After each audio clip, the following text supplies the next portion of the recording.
வணக்கம் நண்பர்களே.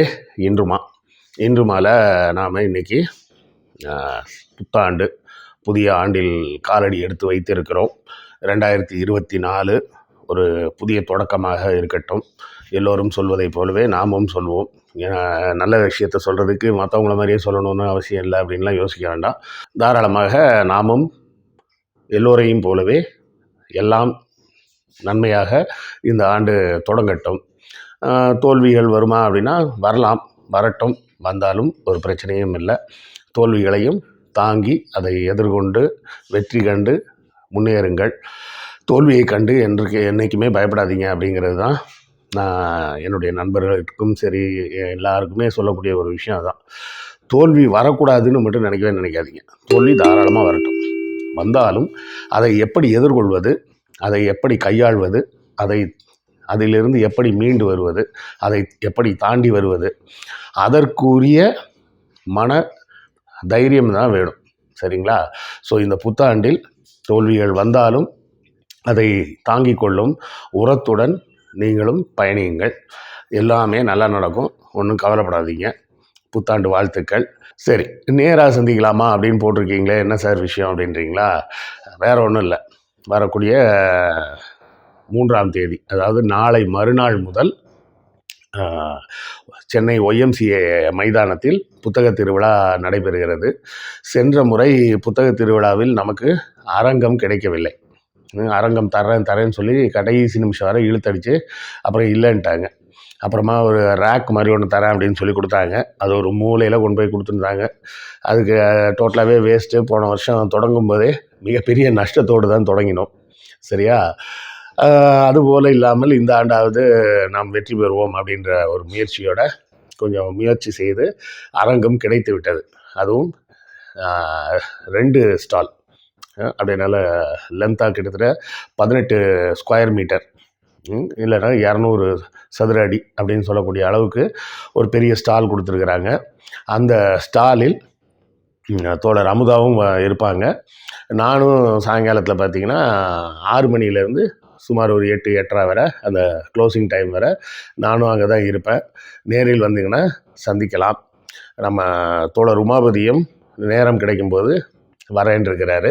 அவர் தினசரி வருவாரான்னு தெரியல, ஆனால் வருவதற்கு ஒத்துக்கொண்டு இருக்கிறார். அப்புறம் நம்ம பாபர் நாமா எழுதி மொழிபெயர்த்து கொடுத்த நம்ம தோழர் நஸ்ரத் ரோசி அவர்களும் அரங்கத்துக்கு வருவதற்கு ஒப்புக்கொண்டு இருக்கிறார். அவரும் அரங்கத்தில் தான் இருப்பார். அவரையும் நீங்கள் சந்திக்கலாம். உங்கள் கேள்விகளை நேரில் கேட்கலாம். இல்லை என்னாலும் கேள்வி தான் கேட்கணும்னு அவசியம் இல்லை, சும்மா கூட நம்ம பேசிகிட்டு இருக்கலாம். வாங்க. இது நாம் ஒருவர் நேரடியாக சந்திப்பதற்கு இதை ஒரு நல்ல வாய்ப்பாக பயன்படுத்தி கொள்ளலாம். நிறைய பேர் கமெண்ட்டில் கேட்டிருப்பீங்க, சார் உங்கள்கிட்ட பேசணும், உங்கள்கிட்ட ஃபோன் பேசணும்னு. அன்பு தான், உங்கள் அன்புக்கு தலை வணங்குகிறேன். ஆனால் என்ன பண்ணுறது, நேரம்னு ஒன்று இருக்குது பார்த்தீங்களா? நேரம் போதாமை. ஒரு நாளைக்கு எப்படியாவது 3 வீடியோ போட்டுடணும்னு பார்க்குறோம், போட முடிய மாட்டேங்குது. அது போக வேறு சேனல்களில் போய் பேச வேண்டிய வேலைகள் இருக்குது, புத்தகங்கள் எழுதக்கூடிய வேலைகள் இருக்குது. இப்படி பல வேலைகள் இருந்துக்கிட்டே இருக்கிறதுனால தொடர்ச்சியாக எனக்கும் ஆசை தாங்க.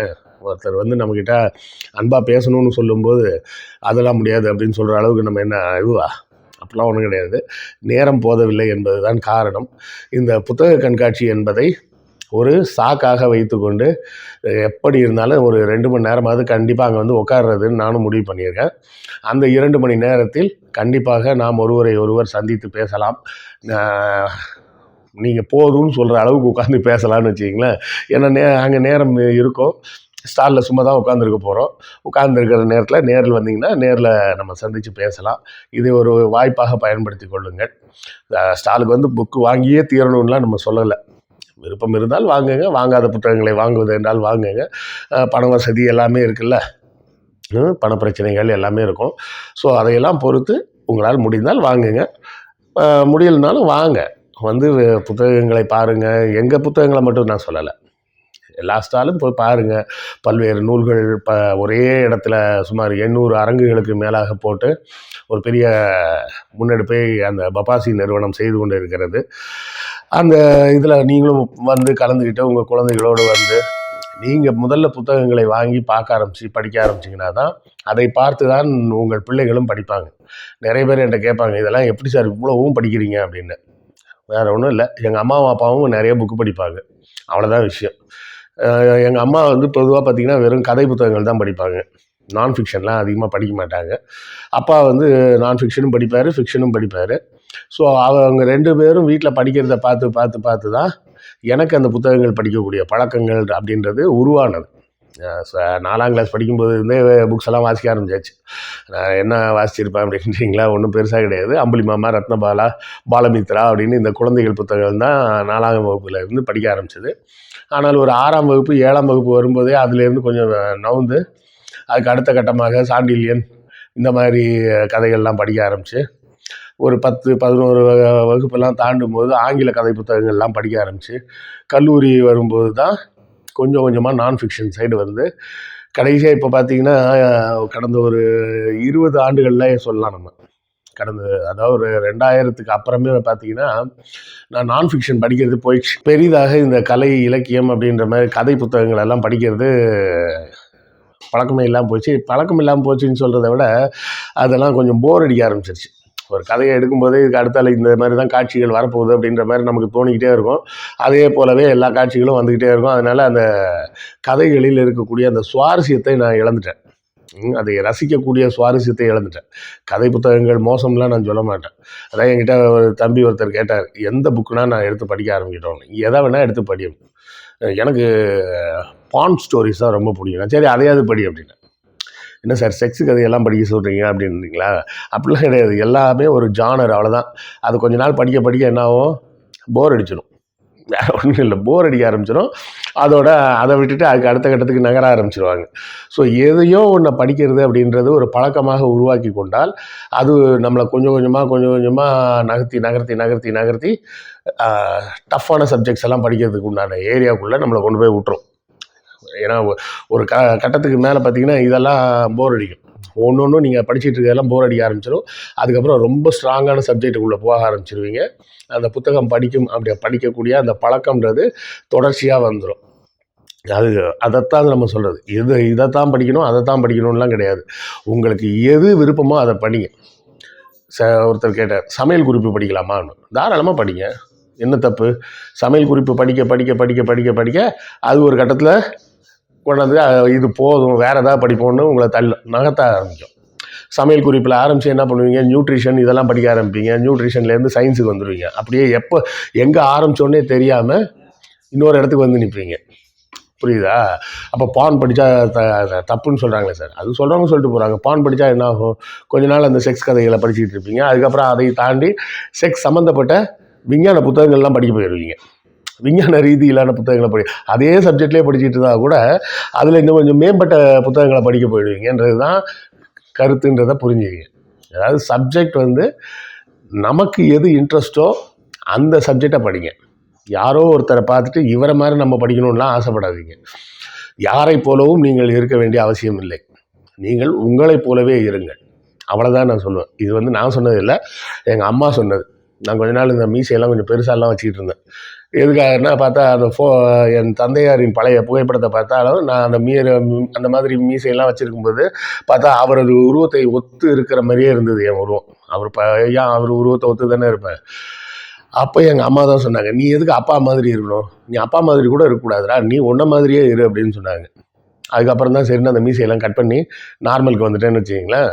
ஸோ நமக்கென்று ஒரு அடையாளம் இருக்குது. அந்த அடையாளத்தை நமக்கு எது கொடுக்கும் அப்படின்னு பார்த்தீங்கன்னா, நாம் படிக்கும் புத்தகங்கள் தான் கொடுக்கும். நாம் கல்லூரியில் பள்ளியில் படிக்கும் படிப்பு நமக்கு தேவையான வேலை வாய்ப்பை கொடுக்கும். வேலை வாய்ப்புன்றது ஒன்று, நாம் யார் என்பதை உணர்ந்து கொள்வதற்கான ஒரு வடிவம் தான் இந்த புத்தக வாசிப்பு. புத்தக வாசிப்புன்றது எத்தனை டெக்னாலஜி வந்தாலும் போகாது. புரியுதுங்களா? எந்த டெக்னாலஜி வந்தாலும் போகாது, எத்தனை டெக்னாலஜி வந்தாலும் போகாது. வாசிப்பு என்பது இருந்துக்கிட்டே தான் இருக்கும். அது மனிதன் எழுத தொடங்கிய காலத்தில் தொடங்கி இன்றைக்கு வரை எழுதிக்கிட்டு தான் இருக்கிறாங்க, படிச்சுக்கிட்டு தான் இருக்கிறாங்க.